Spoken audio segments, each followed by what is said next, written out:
In page 127 of the Ministry of Healing, it begins with, and the only hope of better things is the education of people in the right principles. Let the physicians teach the people that restorative power lies not in drugs, but in nature. Disease is an effort of nature to free the system from conditions that arise because of a violation of the laws of health. And so if a person does not know those laws, they don't know that they're violating them. You see that? So it's vital that we teach that. Pure air is the first law of health. Let's have a look at pure air. There are 4 vital elements needed for life. Let's look at the 4 vitals. The 4 vital elements needed for life. So remember, we use the BHSC method. Do you remember the Bible? History, science, and common sense. And we really just study these 3 because the common sense comes in. Bible, history, science, and common sense. So let's flip over to some science. Number 1 vital element needed for life is oxygen. The second vital element needed for life is water. That's not a surprise. The third vital element needed for life is sodium. And the fourth vital element needed for life is potassium. And we'll be exploring them a little bit later as we go on. We explored the journey of glucose yesterday, and now we're going to look at the journey of oxygen. So from the food that we eat, the glucose goes in to the cell. Remember, we're looking at the CBD, the central business district of the human body. When the glucose goes in, it goes through a 20-step pathway. This is called the glycolytic pathway. And this 20-step pathway delivers for us 2 units of energy. The end result of the 20-step pathway is a chemical form of glucose called pyruvate. And pyruvate, as the chemical form of glucose, gets fed into what's commonly called the powerhouse. And the reason it's called the powerhouse, because even though it's only an 8-step pathway, it delivers a very impressive 36 units of energy. Now, the reason why a 20-step pathway only delivers 2 units and an 8-step pathway delivers 36 units is oxygen. The difference is oxygen. So this pathway is called anaerobic, meaning no oxygen. And that pathway produces energy by the process of fermentation. Whereas this pathway is the aerobic pathway. This is in the mitochondria, specifically the Krebs cycle. This is the aerobic pathway. What a difference oxygen makes. And as I mentioned in a previous lecture, I'm drawing that as if there's one pathway through per cell. No. You can have 100 of these little mitochondria energy cycles in one muscle cell. And if you exercise every day, your amazing body can actually develop more. And the more you have, the more energy. But what really is the biggest determinator of energy is oxygen, as you can see. And we are the ones, I, myself and I am the one that chooses the air that I breathe. I am the one that makes the decision on how much oxygen's going into my body.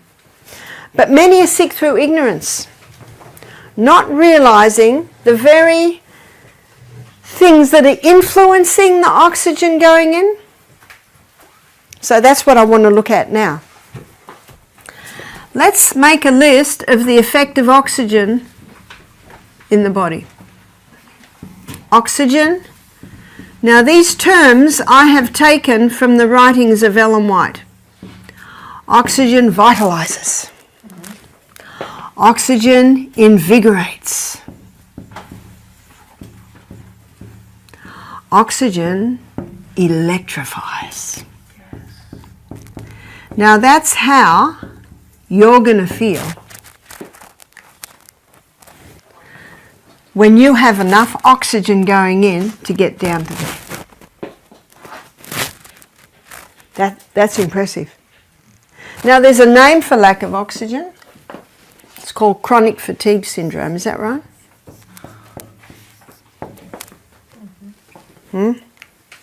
Chronic fatigue syndrome has one cause. Lack of oxygen. Yeah. Now, medical missionaries, there can be 100 causes for the lack of oxygen. And remember, many are sick through ignorance.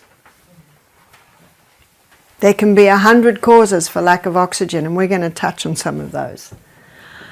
Oxygen also soothes the nerves.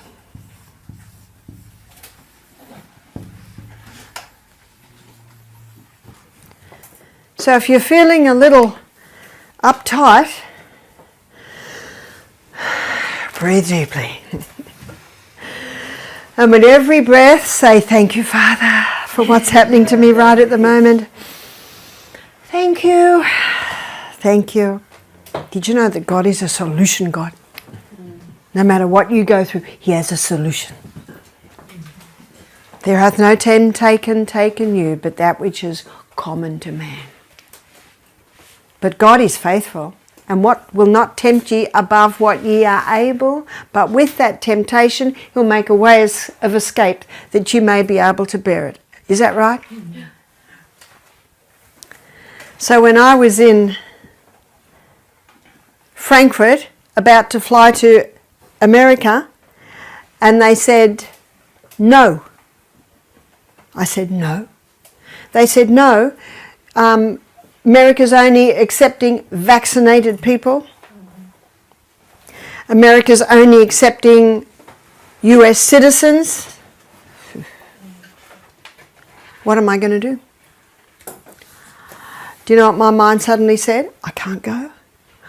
I've got 2 weeks of health retreats booked in. They've got 14 guests. And they're all there because this Australian speaker's going to be there. Breathe deeply. And know that God has a way out of this. So I booked a flight for another couple of days. Then I had to find somewhere to stay, and everyone speaks German. And I don't know where to stay. But you know what? God is the solution. Breathe deeply, a bit hard with the mask. Open the mask, breathe deeply. And something happened.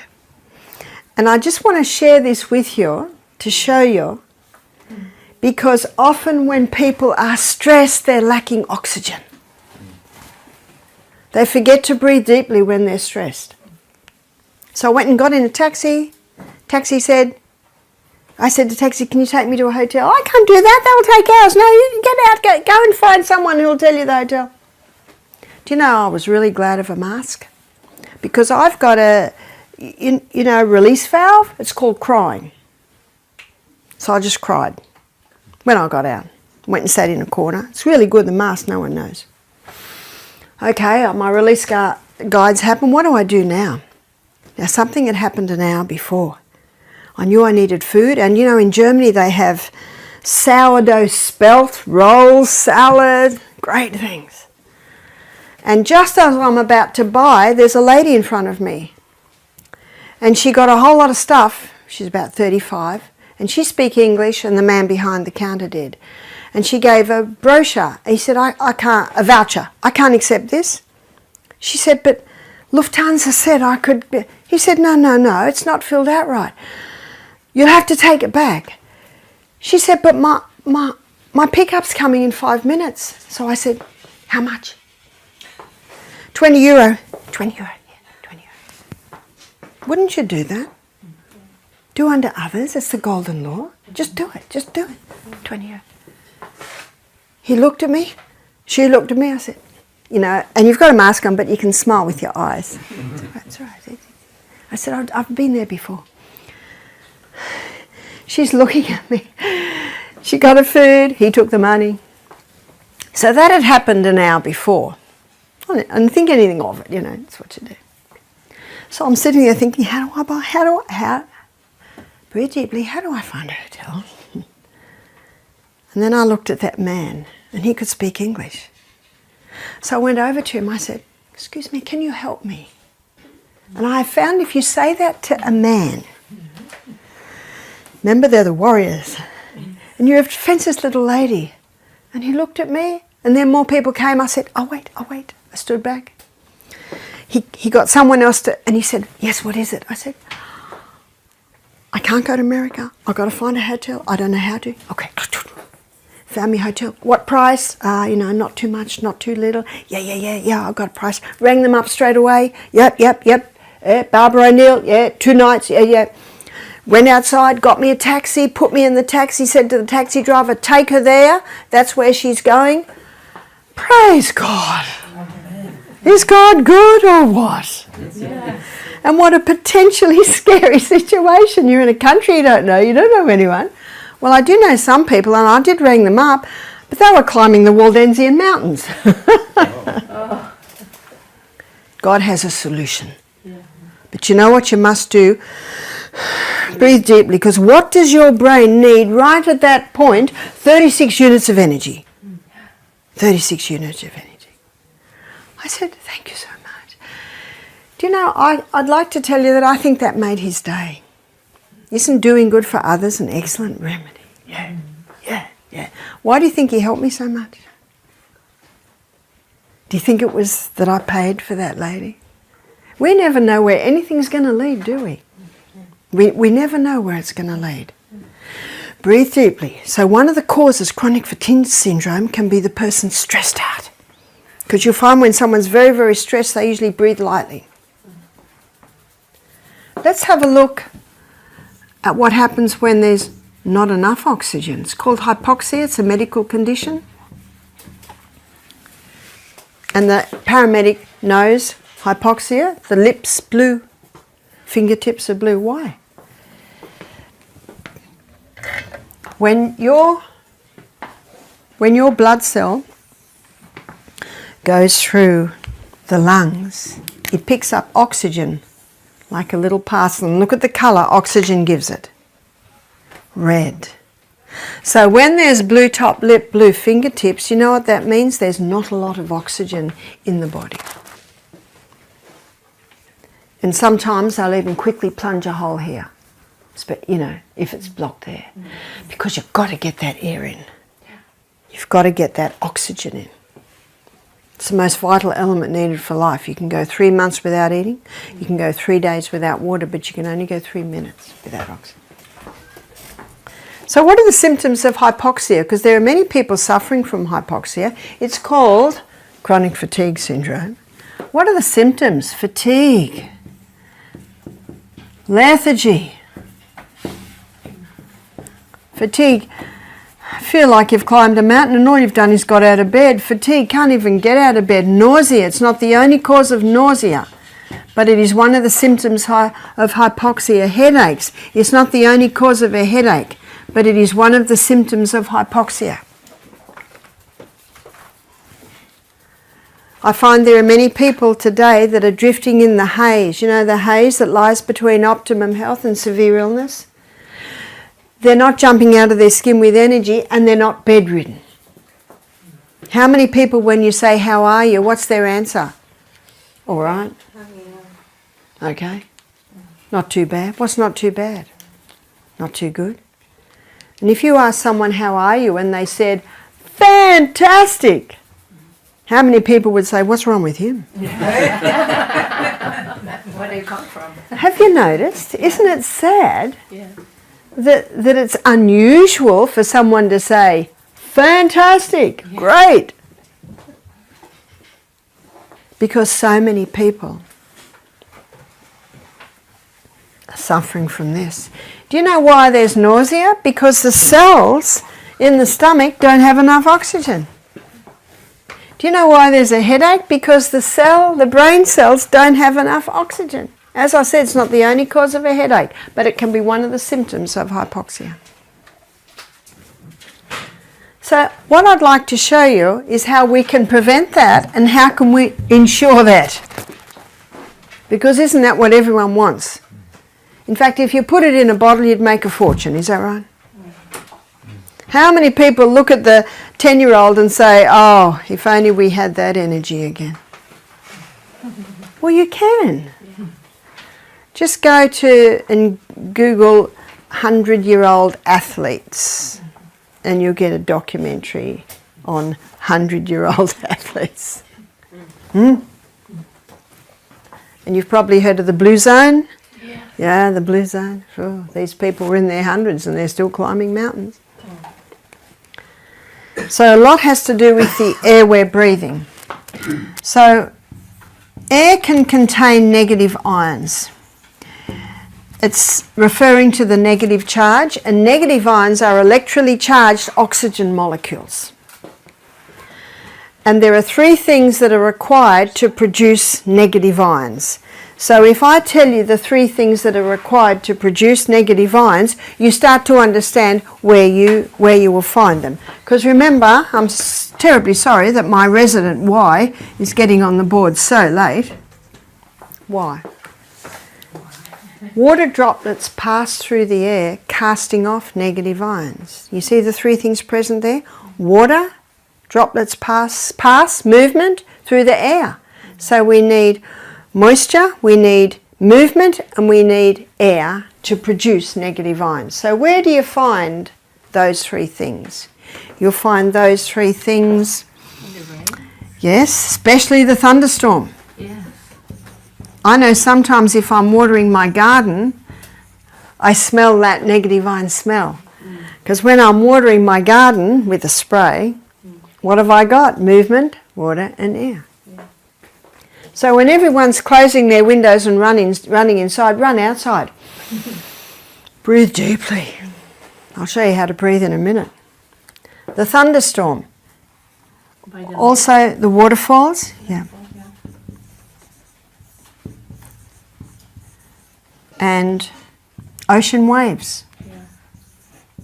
The pounding of those waves. And I think we can identify that we've all experienced the air in those places, but also the pine forest. And the reason why the pine forest has more negative ions is because the pine needles are so numerous and so fine, and they're so light that it only has to be the slightest breath of wind and you get more movement there that you may get in other trees. So early in the morning when I went through the pine forest and dived into that water, I got a nice dose of negative ions. Do you remember what I said yesterday? The person with chronic fatigue, you ask them, do they exercise? What's their answer? You don't understand, I've got no energy. Yes? So doesn't it need to rain then in the pine forest to have the water? Well, trees are giving off moisture all the time. That's where the clouds are born. Clouds are born in forests because they're giving off the moisture. One lady with chronic fatigue heard my lecture on exercise, put her joggers on and just pushed herself, went 5 kilometres, came back, collapsed and said, see, I told you exercise was no good. Another lady decided to go around the house once the first day, twice around the house the second day, 3 times the third day, 4 times the fourth day. 5th day, she'd go around the block. That's how you start. You start where you are, little by little by little. You push yourself a little bit more every day. Last week, a lady told me she got her rebounder. Very sad story. This lady's been on antidepressants for 25 years. And now she's got the shakes. She's off the antidepressants, but they've done the damage. And she got a rebounder. She doesn't shake all the time, just here and there. And she said she is improving because she has begun to implement the true remedies. So she got a rebounder. She said the first day on the rebounder, she did 10 seconds. She said, I'm up to 15 minutes now. I thought that was an excellent story. I said to her, I'm going to use that story, Sylvia. just a little bit more every day, just push yourself a little bit more. So that's where you find the negative ions. Where do you find the positive ions? Now the positive ions have the positive charge, so they're the bad guys, and there's more carbon dioxide in their molecule than oxygen. So you will find the positive ions before the thunderstorm. What's the air like before the thunderstorm? It's heavy, isn't it? Yeah. And if someone's got arthritic joints, they'll say, oh, the storm's coming, my arthritis is hurting.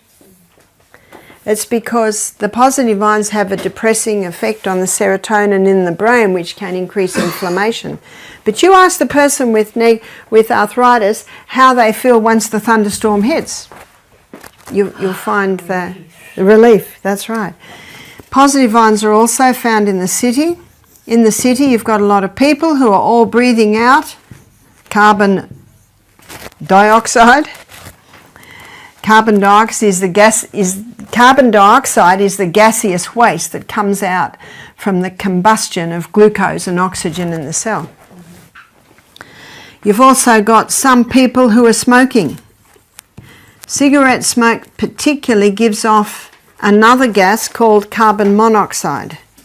And carbon monoxide is a dangerous gas to humans because carbon monoxide, when it comes to the blood cell, it forms a tight union. So if someone's breathing in carbon monoxide and oxygen, can you see what's going to grab the blood cell first? Oxygen on the red blood cell, well, on the blood cell making it red, is an unstable union. And it's an unstable union so that it can drop the oxygen again quickly in my brain, in my toes, in my pancreas. Whereas when carbon monoxide comes on, it forms a tight union.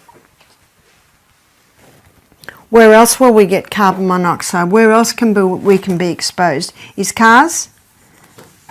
The car fumes?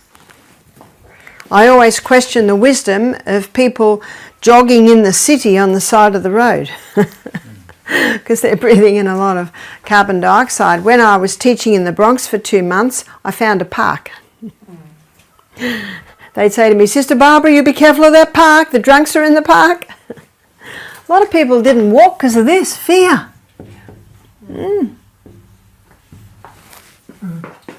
God said, I've not given you the spirit of fear. I'm not walking at midnight. And when I was walking, there were a lot of people walking to work. If we entertained fear, we wouldn't do anything, would we? I say to mothers, don't say to your son, don't try the tree, don't climb the tree, it's dangerous. Don't go on that jump on your bike, it's too dangerous, you might get hurt. Because you know what boys love? Danger. And if you say don't do that, it's dangerous, that's exactly what they want to do. So when my kids were on the jumps or climbing the trees, I just looked the other way. Because you know what's happening now? So many are saying, don't do that, don't do that. Come inside and just play games on the computer. I tell you, there's far more danger there. They break a leg, it'll heal. But what happens in there hardly ever heals. And what are they doing when they're climbing trees and doing jumps? Oxygen. And that oxygen going to every cell in the body helps them to grow stronger. Helps their brains to be clearer. I noticed when I was homeschooling my children, after about half an hour, 40 minutes each subject, they'd have a break.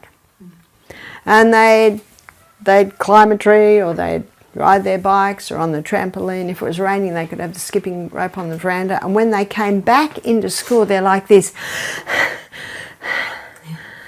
What's just happened to their brain? More oxygen. More oxygen. When I was doing my nutrition course, I really wanted to speed through it. I'd have one going in the mail, I'd have another module coming, and I was in the middle of another one. And sometimes I'd almost fall asleep, so I'd get up, I'd run out, I'd dive in the creek, come back, And that's what some ladies are doing here. Did you know that? The car to the creek. Oh, what a difference it makes. It's a great thing to do. Or just go outside if you don't have a creek or a lake nearby, and skipping rope, trampoline, run around the house. Putting oxygen in.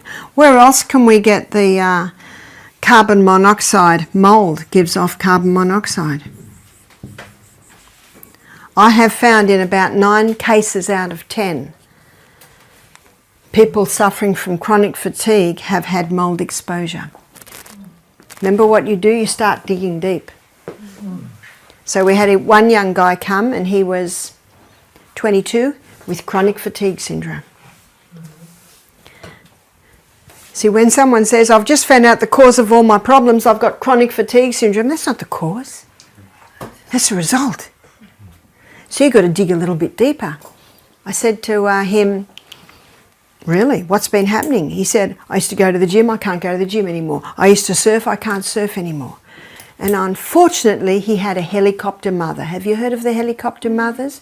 They hover around their children all the time, and the children can't make any decisions and can't do anything. So she was keeping at home. You stay there, sweetheart. You just stay there, I'll feed you. Was that helping? No. No, because the last visit to the doctor is offering antidepressants. I said to him, what do you do for a job? He said, I'm an air conditioning mechanic. Now, what often happens in air conditioners if they're not working well? Mould. Mould, because there's a lot of moisture in there, there's the warmth. So as the young apprentice, he's sent to all the messy jobs, the worst jobs, the mouldy jobs. I said, aha. And I investigated a bit more. So are you sent to clean out? Oh, yeah. He said, oh, some of them are in such a terrible state. I said, mould growth? Oh, yeah, some of them are just black with mould. Aha. Aha.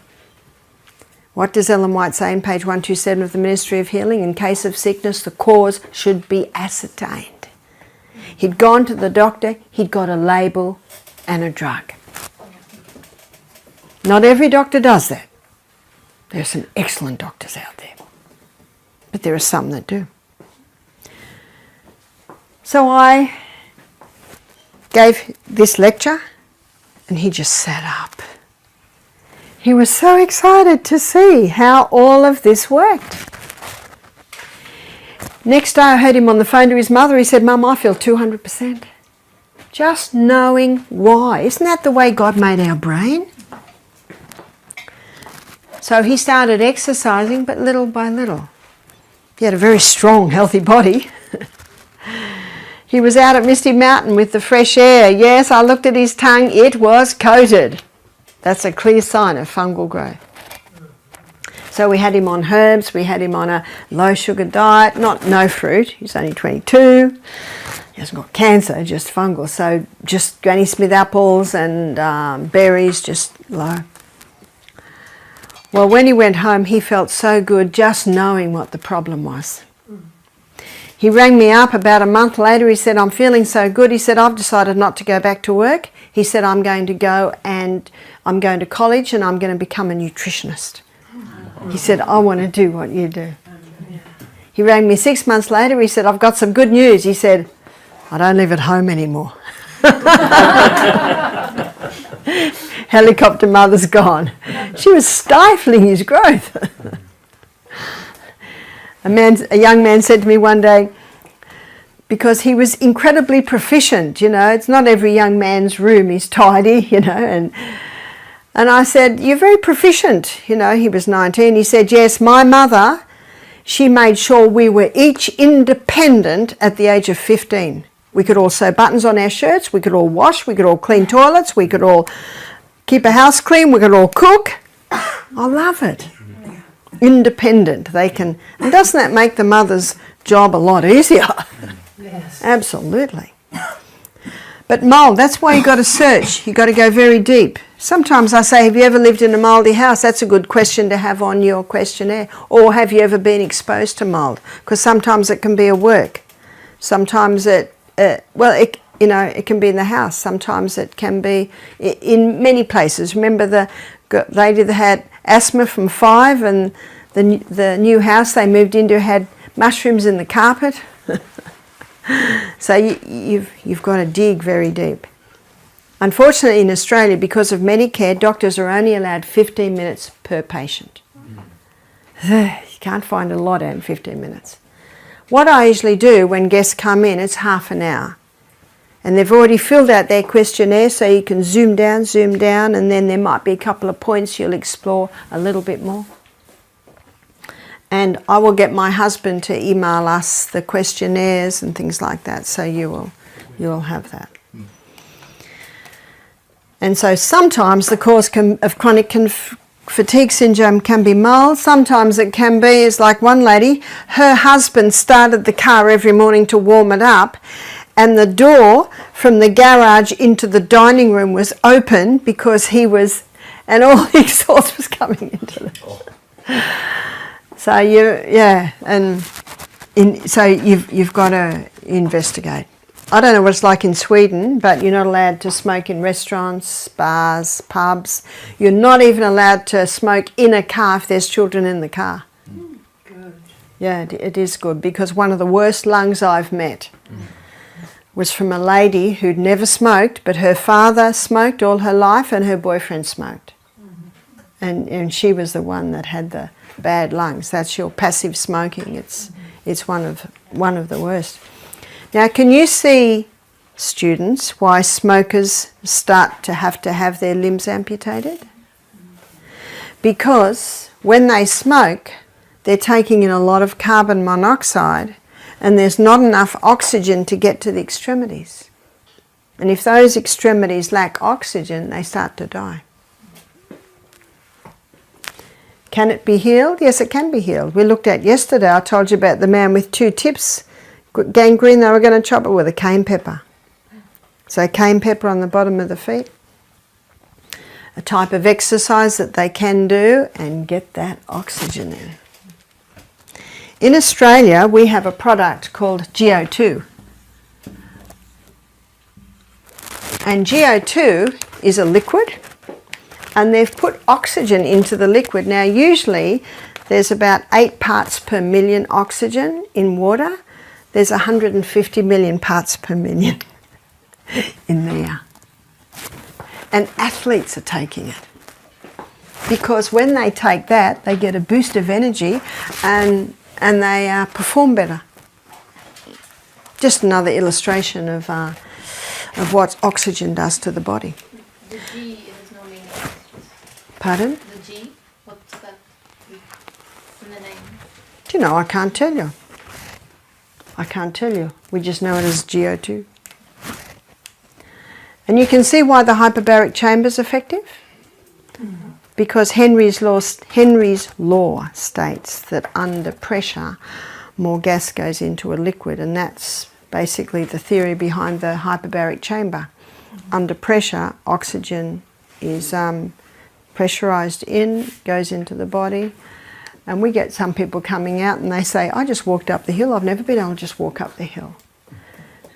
I've done it once. And after all my 8 months travelling, I decided to do what I had never done before, and that was a 10-hour program as an attendee. So I did a hyperbaric chamber.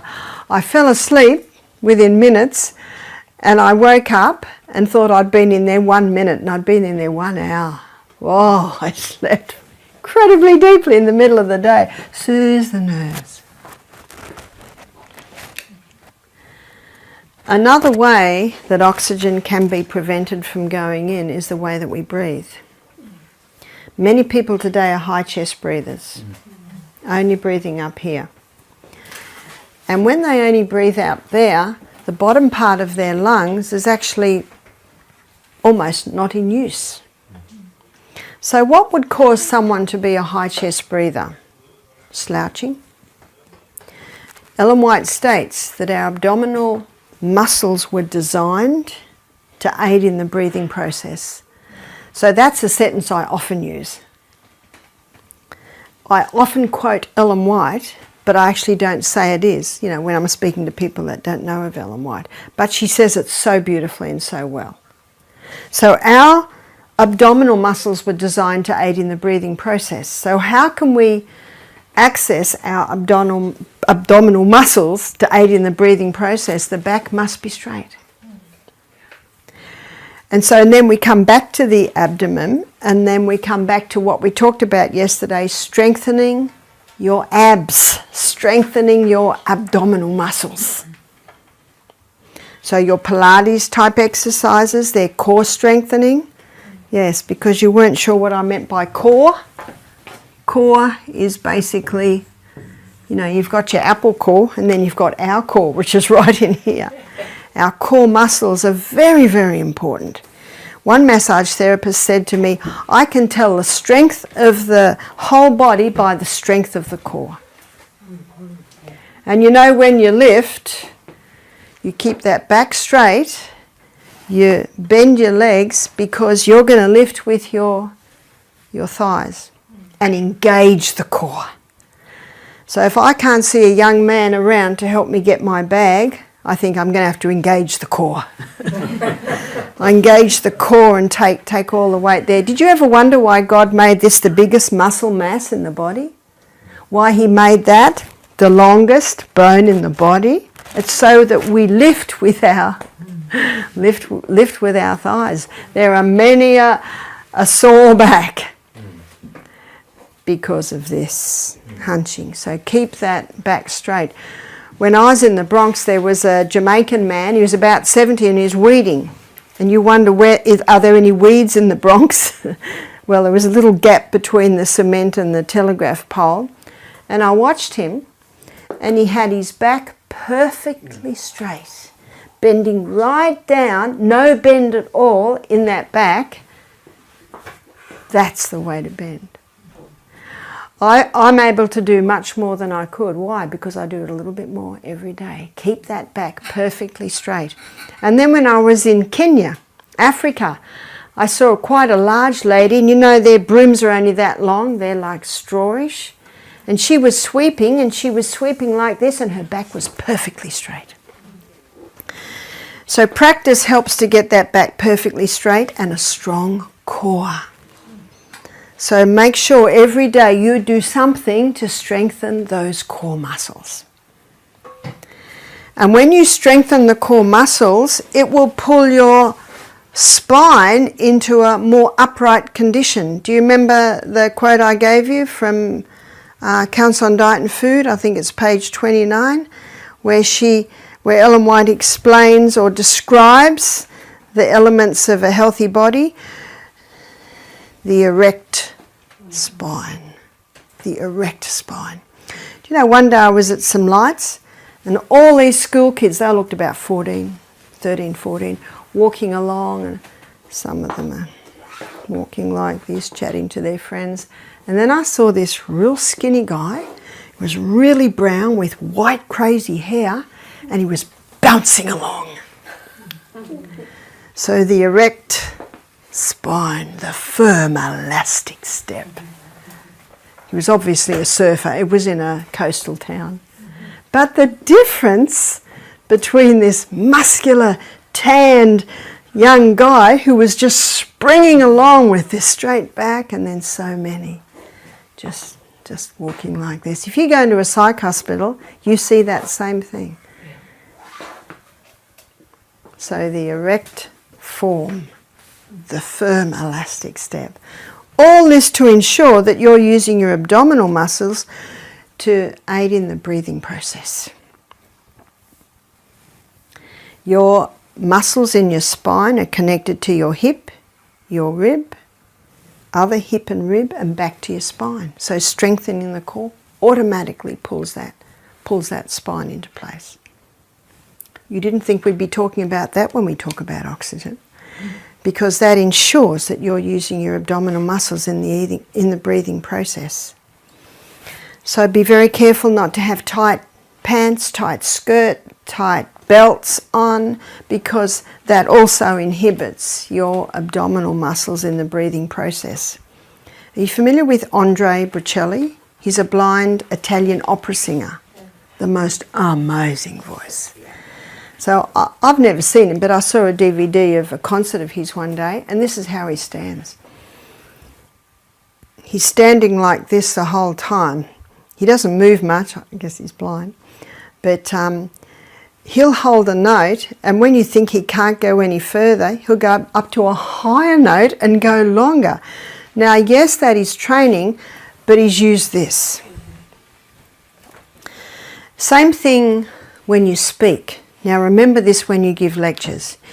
If you speak here, if you speak like this, I'm speaking from my throat and my high chest, and it's not really easy to listen to me, is it? No. But if I speak from down here, if I speak from my abdominal muscles, I can talk all day with no strain. And you listen to newsreaders, especially women, men have naturally low voices, but you listen to the female journalist, and she will be speaking low. She will be speaking from here. So be very mindful of abdominal muscles for your spine health, for your abdominal breathing, and also remember what that will do is that will get more oxygen into your lungs. So when someone's got chronic fatigue syndrome, not only do we need to assess the air that they're breathing, the home that they're in, but also animals in the home, especially in the bedroom, especially on lounges that are cloth and carpet. And I have had some people with chronic fatigue syndrome because of so many animals in the home. And one lady, animals in the bedroom. And I said, can we start with getting the animals out of the bedroom and maybe just in areas where there's wooden or tiled floor, because they don't give out pure air, and it's usually dogs or cats, and they're meat-eating animals, so the breath that they're giving out is not a good breath at all.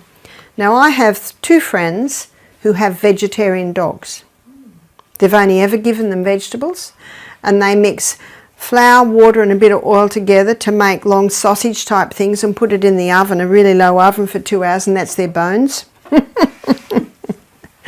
And you know, they don't have bad air coming out. Does that mean if we have vegetarian dogs and cats, can we have them in the house? No, it is still not, you know, that's the dropping of the hair, there's what they're giving out. So that's what you're looking at, is the air that people are breathing. So often we have to check the house. We've got a series at our retreat, and it's called Is Your House Killing You? And I think there are about 5 DVDs. And SBS Television is one of the television stations in Australia. They did it for a series several years ago. And we show it to our guests, and wow, that's a real eye-opener of what's happening in your house. The state of the carpet. One family, they had twin boys, and one twin was rushed to hospital 3 times a week with severe asthma. And so they got the team in to look at the house, and they pulled up the carpet. And so there were 2 beds, you know, one twin was there and the other twin was there. The little boy that was sick, they pulled up the carpet, there was all black mould under the carpet. So you see, when the carpet's down, you couldn't see it. And because it was cold, they had the window shut. So what caused his asthma is the breathing in of the mould. So there are many areas you can see that you can go, because this is the most vital element needed for life. And lacking pure air, whether it be the air that they're breathing, whether it be poor posture, or whether it be that they're not exercising, because exercise is the most powerful way to oxygenate your body. Do you remember I gave you that piece of information the other day, which is an excellent piece of information when you lecture on this? Right now we're breathing in 500 mil, we're breathing out 500 mil. When you get to the top of the hill and you're breathing in very, very deeply, you're breathing in 3,600 mil of air, And you're breathing out 3,600 ml of waste. So that's a very important piece of information, which shows the importance of daily exercise. And helping people with chronic fatigue syndrome, start small. Little by little by little, work the body up to it. There's one other area, and we'll be covering this in a little bit more detail when we go on our journey through the gut, and that is poor digestion. So particularly when I talk about poor digestion, I'm talking about the stomach. And as you'll see as we go through the journey into the gut, you've got a whole lot of things happening in your gut. It's about 8 meters long. So there's lots of things happening. So when the stomach is not working well, and the stomach is where our protein mostly is broken down, and one of the reasons that the stomach may not be working well, so this is where you investigate. It could be the person's eating all day. It could be the person's drinking with their meals. It could be the person's having breakfast like a pauper, lunch like a pauper, and tea's the king and the queen together. So you investigate all of those things, and all of those things, and stress at the meal table, stress when they're eating. How many people grab something to eat and run out the door? That interferes with digestion. When we're stressed, the brain sends a message to the stomach, and the stomach stops making hydrochloric acid. Have you noticed when you get some bad news in the middle of the meal that you can't really finish your meal? So all of this affects the blood, and affecting the blood means that the oxygen uptake is not going to be as effective. I used to do a live blood analysis, and sometimes I would see this. And the blood should be like that. Now when that goes through the lungs, how much oxygen's going to pick up? When this goes through the lungs, how much oxygen is that going to pick up? Can you see the surface area that's been lost? And dehydration can cause this, but also poor digestion can cause it. And the way poor digestion can cause it is that you're getting a lack of peak nutrients, or the nutrients you should be getting into your blood, but you're also getting substances going into your blood that has an effect can cause this. So if ever I saw that, I would say to the guest, I'm very sorry, but I'm unable to read your blood at the moment. Mind you, I would always investigate, because it's very easy to spoil a slide. So if I saw that on the first slide, I would take another slide. And then I would take another slide.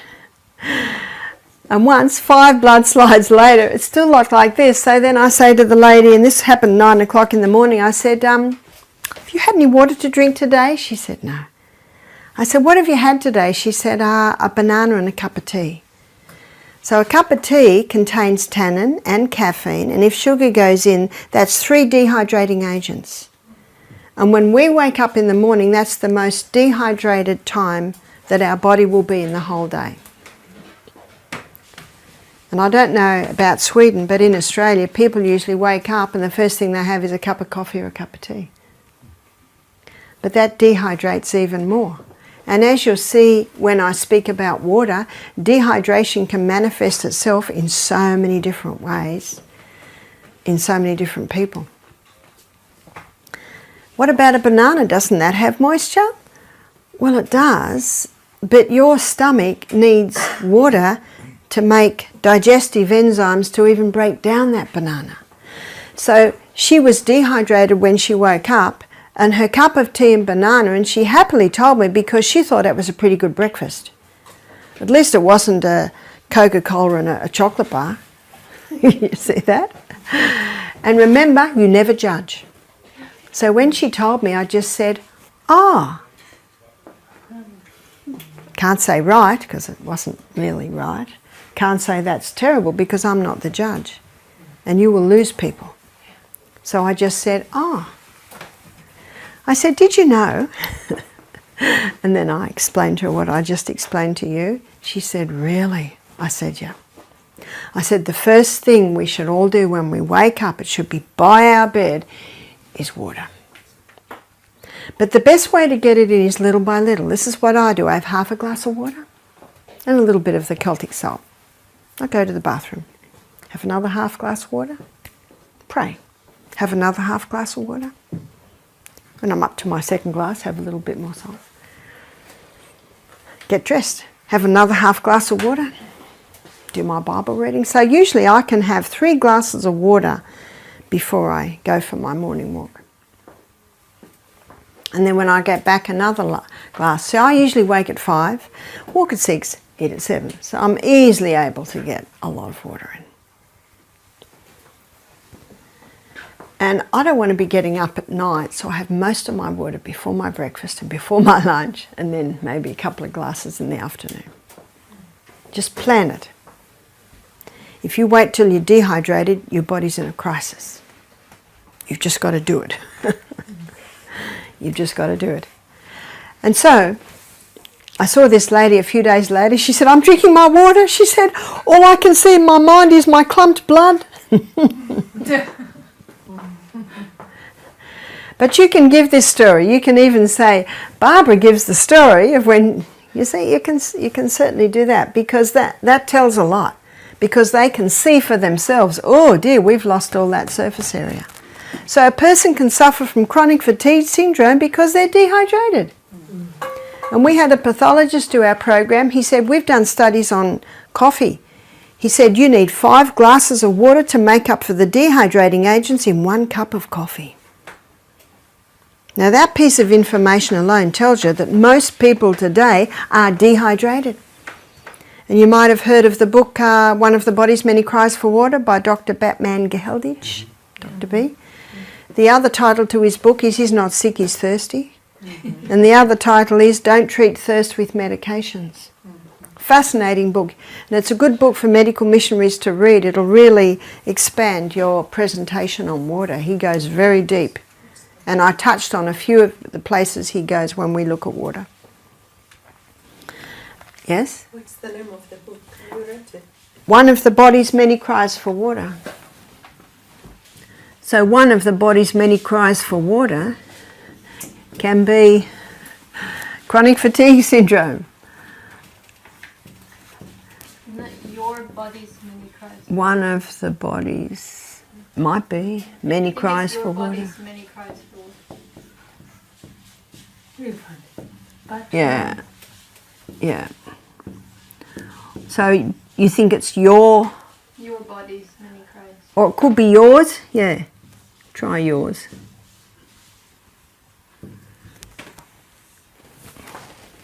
Your body's many cries for water. It could be that. Chronic fatigue syndrome is an effort of nature to free the system from conditions that arise because of a violation of the laws of health. But as I've shown you today, you can go big on showing air, the importance of pure air. So where's the devil going to strike? Pure air. How will he do that? He'll just get everyone to wear masks. Because what are people breathing in when they breathe in their masks? Their body's waste. I read a report by a lung surgeon, and he said, we believe that we're going to have a lot of lung problems soon because people are not breathing in pure air. Yes? The chronic fatigue syndrome will be coming as well. That's right, absolutely. There's going to be a lot more people. In fact, the people with wearing masks, at the end of the day, they've got it. They can't do anything. So isn't it interesting? Where has the devil attacked? Pure air. What are you suggesting then for people who have to wear the mask? Well, when I come back in, my husband doesn't want me to say this on camera anymore because I was certainly attacked severely because this lady from Ireland, I freely talked to her. And I told her about my mask that's full of holes. And it's got diamantes on it. So you actually can't see that it's full of holes. But they say that they have some chemicals in it, and if you put the holes in, we inhale the chemicals. I just know that when I've got it on, I can breathe freely. It doesn't inhibit. And in Australia, on the plane, it says no mask, no fly. So you have to wear one. But you might have another option. Yes, masks from textile masks. Yeah, yeah. But even then, they have to have holes. Have you ever had a cloth mask on? No, they're better. You're still breathing in your own waste, yeah? Yeah, I had to work with mask, and I got so tired of it. I said, no, I don't work in this way. Yeah. I can't. Yeah. And a girlfriend, she had to fly to the US, and she had some strohhalm. Strohhalm, I don't know what it is. Straw. Straw in her nose. So different. Then she was able to get more air. Oh, straws coming out under the